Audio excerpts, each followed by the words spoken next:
ஜீவவசனம் கூறுவோம், சகோதரரே சேர்ந்தே எக்காலம் ஊதுவோம். கர்த்தருடைய நாமம் உயர்த்தப்படுவதாக. கிறிஸ்துவுக்குள் அன்பானவர்களே, இந்த நாளிலும் ஜீவ வார்த்தை ஒன்றை நாம் கேட்போம்.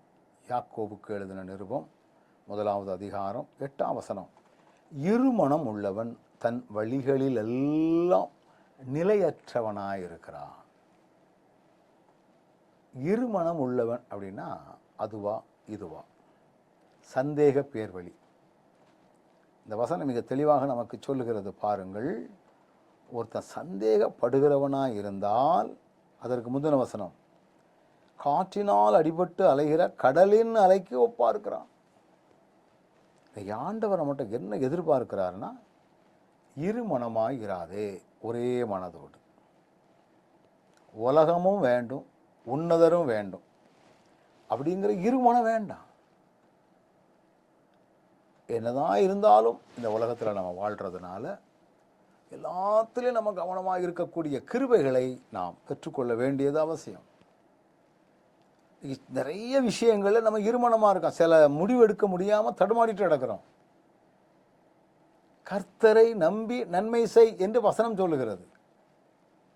நம்முடைய நம்பிக்கை முழுவதும் கர்த்தராக இருந்தால், ஆண்டவர் நம்முடைய வாழ்க்கையிலே இருமனம் இல்லாமல் நேர்த்தியாக செய்வதற்குரிய கிருபைகளையும் பலனையும் ஆண்டவர் நமக்கு தந்து வழி நடத்துவார். ஆச்சரியமாய் நடத்துகிற கர்த்தர் நமக்கு உண்டு. மேன்மையாக நடத்துகிற கர்த்தர் நமக்கு உண்டு. மகிமையாய் நடத்துகிற கர்த்தர் நமக்கு உண்டு. எனவேதான் வேதம் சொல்லுகிறது, நீ இருமனமாய் இருக்காத. அங்கே போகிறதா, இங்கே போகிறதா, வேலைக்கு போகிறதா, ஊழியத்துக்கு போகிறதா, தடுமாடாத. நான் என்ன செய்யணும் ஆண்டவரே, எனக்கு முழங்கால போடு. ஆண்டவர் நம்ம தெளிவாக நடத்துவார். நம்முடைய வாழ்க்கையில அவரால் நடத்தப்படும் பொழுது ரொம்ப மகிமையாக இருக்கும், ரொம்ப ஆசீர்வாதமாக இருக்கும். ஆண்டவரே, நாங்கள் இருமனதோடு இருமனமாக நாங்கள் செயல்படாமல் நாங்கள் எங்களை காத்து கொள்வதற்கு தேவையான கிருபைகளை தந்து வழி நடத்தும். நல்ல ஆண்டவரே, நிறைய நேரங்களில் இருமனதோடு செயல்படக்கூடிய சூழலை வந்துடுது. ஆனால் அப்படி இருக்கக்கூடாது. அப்படி இருப்பதனால தான் நிலையற்ற ஒரு வாழ்க்கை, நிலையற்ற ஒரு காரியம் வந்துடுது. கவனமாய் வாழுகின்ற பலன் தந்து வழி நடத்தும்.